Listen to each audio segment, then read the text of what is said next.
Hi there, loopers. It's Kim Russo, the director of AGLCA. This is it. This is the start of my very own loop aboard the Perch. That's us leaving our slip at Legacy Harbor Marina in Fort Myers, Florida, after a 3-month stay, heading down the Caloosahatchee River. It was actually really hard to leave Legacy Harbor after a 3-month stay, but thankfully it was an easy day of cruising. None of these bridges you see here have to be opened in order for us to clear. No locks on this trip. Just a beautiful day out there on the Gulf once you finish the Caloosahatchee River. We traveled at about 8 knots for most of the day, and as you can see, the waterway was clear. Not even a whole lot of boats out there. This was on February 24th, which was a Thursday. We left about 7 a.m.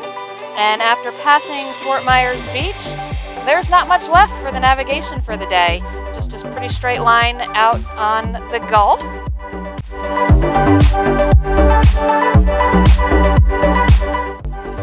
Really didn't take long before we started to see the beautiful aqua blue water of the Gulf instead of what we see a lot of times closer to the coast where we've got a lot of river runoff, making the water a little bit less clear. So it was just a beautiful day out there.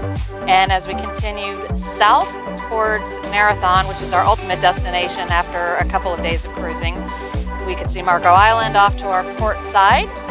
And just we did start to lose cell service a little bit further along on this trip. It was about a 70-mile day, and at the 8 knots we maintained, our overall cruising time was about 9 hours.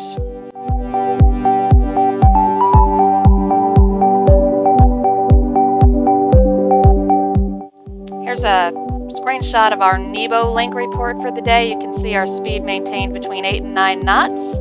That's a pretty good picture of the straight shot from Fort Myers to the area south of Marco Island in the Everglades where we anchored, and it's all green, which means we stayed in the 5 to 10 knot range. So as the day went on, we moved a little bit closer to shore. There was plenty of water there for cruising before we took the turn to our port to head for our anchorage in the Everglades. This is West Pass, where we tucked in for the night. Very quiet, pristine Anchorage, as you'll see in this video that's about to come up here.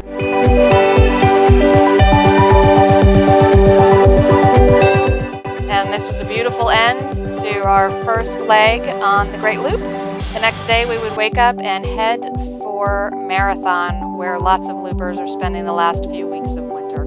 Hope you enjoyed this first look at our Great Loop adventure. We'll be posting each leg of the journey.